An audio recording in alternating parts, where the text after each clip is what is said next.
ہندوستان کا بہت بڑا بادشاہ سلطان شمس الدین التمش، اتنا بڑا بادشاہ گزرا کہ اس کے روب کی دھمک جو ہے وہ شرق سے لے کے غرب تک تھی۔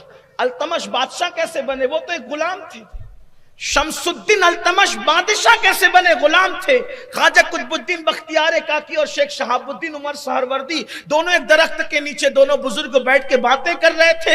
ان کے مالک نے، شمس الدین کے مالک نے کہا کہ بیٹا ذرا جلدی جانا، فلاں کام کر کے آنا۔ یہ گھوڑا لے کر کے نکلے تو دیکھا کہ دو اللہ والے بیٹھے ہوئے، سوچا یہ نیچے بیٹھے میں اوپر بیٹھ کر کے چلا جاؤں۔ توجہ کرنا میرے جوانوں، توجہ کرنا، دیکھو اللہ اکبر، اس دور کے جوانوں کی سوچ کیا تھی، آج کے جوانوں کا حال عجیب ہے، اس دور کے جوانوں کی سوچ کیا تھی۔ اللہ اکبر، دو اللہ والے زمین پہ بیٹھے ہیں اور میں گھوڑے پہ بیٹھ کر کے جاؤں۔ وہ دور سے دیکھ کر کے گھوڑے سے نیچے اترے، اس کی لگام پکڑی اور جھک کر کے گئے، دونوں کو سلام کیا۔ بابا قطب نے فرمایا دیکھو دلی کا بادشاہ جا رہا ہے، دلی کا بادشاہ جا رہا ہے۔ کسی نے ٹوکا حضرات وہ تو کوئی غلام ہے، غلام وہ کیا؟ فرمایا فقیر کی زبان سے نکل گیا، جس نے ہمارا ادب کیا اللہ سے دعا اللہ اس کو دلی کا بادشاہ بنا۔ غلام دلی کا بادشاہ بنا کسی کی دعا سے۔ دیکھو یہ دعا ہے، ترقی میں دعا۔ میں نے ابھی پڑھا نا غوث پاک کا فکر قدمی حاضی الرکبت کل ولی اللہ، اس کے پیچھے بھی بیک گراؤنڈ دعا کا ہے۔ حضور غوث پاک کی جوانی کی شروعات تھی، بغداد کے مدرسہ نظامیہ میں زیر تعلیم تھے۔ آپ فرماتے ہیں دیکھیے یہاں سے آپ کو دعا اور بد دعا کا معاملہ سمجھ میں آئے گا۔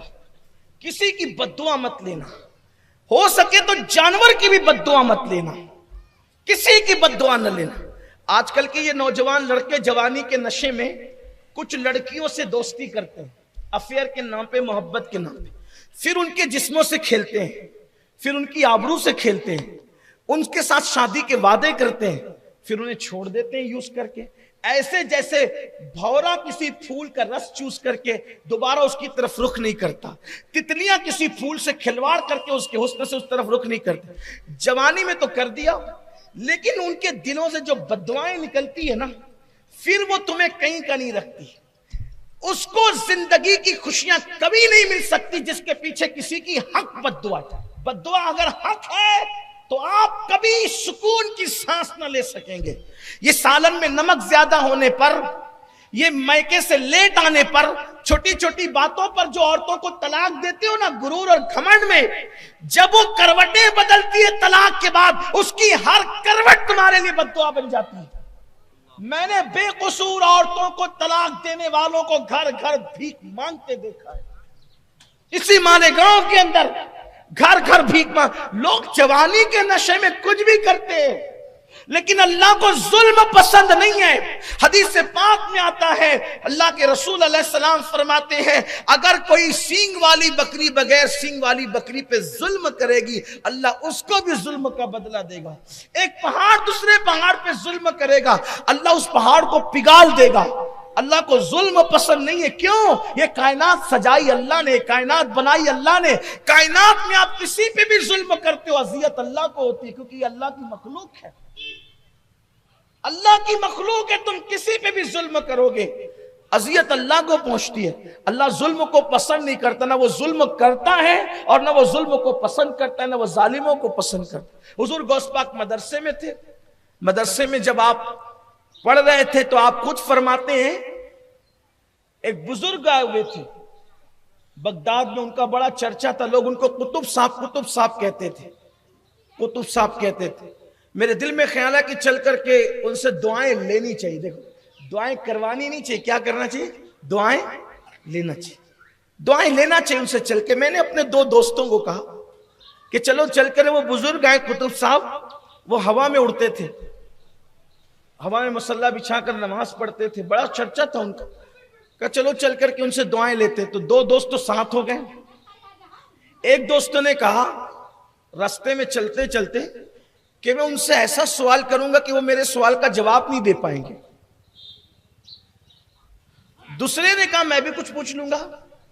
غوث پاک رضی اللہ تعالیٰ جن کو ہم شیخ عبد القادر جیلانی جن کا نام ہے اور ہم غوث پاک کہتے ہیں، ہمارے بڑے پیر صاحب ولیوں کے سردار، ولیوں کے سلطان، کائنات ولایت میں ایسا ولی نہیں گزرا، کائنات ولایت میں ایسا ولی نہ پشت زمین نے دیکھا نہ چشم فلک نے دیکھا جو مقام اللہ نے غوث پاک شیخ عبد القادر جیلانی کو عطا فرمایا۔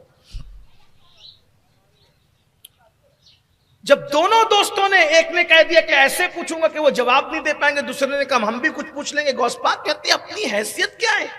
دیکھو ترقی پانے والوں کی فکر، ان کی سوچ، اپنی حیثیت کیا ہے کہ ہم ان سے کچھ پوچھیں، ان کا امتحان لیں؟ ہم تو دعا لیں گے۔ امتحان لینے والوں تم امتحان لینا، ہم تو دعا لیں گے۔ پتا چلا اللہ والوں کا امتحان نہ لیا کرو، ان سے دعا لیا۔ جو امتحان لے گا وہ تباہ ہوگا۔ آج بھی کچھ لوگ بڑے بے باک ہیں، ولیوں کا وہ امتحان لیتے ہیں۔ کچھ تو اتنے بد زبان ہیں کہ توہین کرتے ہیں، گستاخیاں کرتے ہیں، پھر قدرت کی لاٹھی دیکھو، تباہی بربادی ان کا مقدر ہوتی ہے۔ ان کے پاس سب ہو سکتا ہے، سکون نہیں ہو سکتی، خوشی نہیں ہو سکتی۔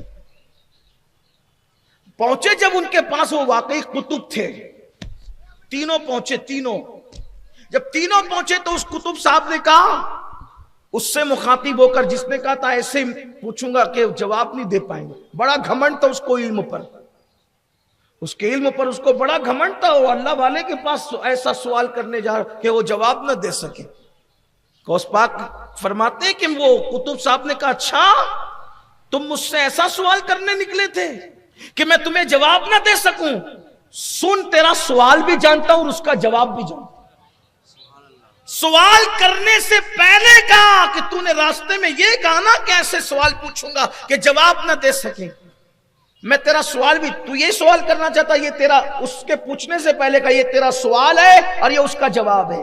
سوال بھی بتا دیا، جواب بھی اب تو وہ کانپنے لگا کہ معاملہ دوسرا ہو گیا تھا۔ پھر فرمایا سن، تو نے میری بے ادبی کی، ناقدری کی، تیرے لیے بد دعا ہے کہ جب تو مرے گا تو کافر ہو کے مرے گا۔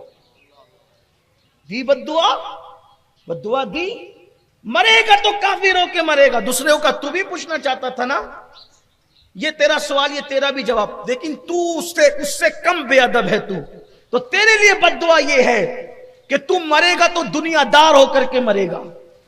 اور غوث پاک کے لیے کہا، میرے مرشد کے لیے کہ عبد القادر شہزادے تو نے میرا ادب کیا، تیرے لیے دعا ہے کہ اللہ تجھ پر ایک دن ایسا لائے گا کہ اسی بغداد میں جامع مسجد کے منبر پہ بیٹھ کر تم کہو گے قدمی حاضی علی رکبت کل ولی اللہ، کہ میرا یہ قدم ہر ولی کی گردن پر ہے، سارے ولی تیرے لیے اپنی گردن کو جھکا دیں گے۔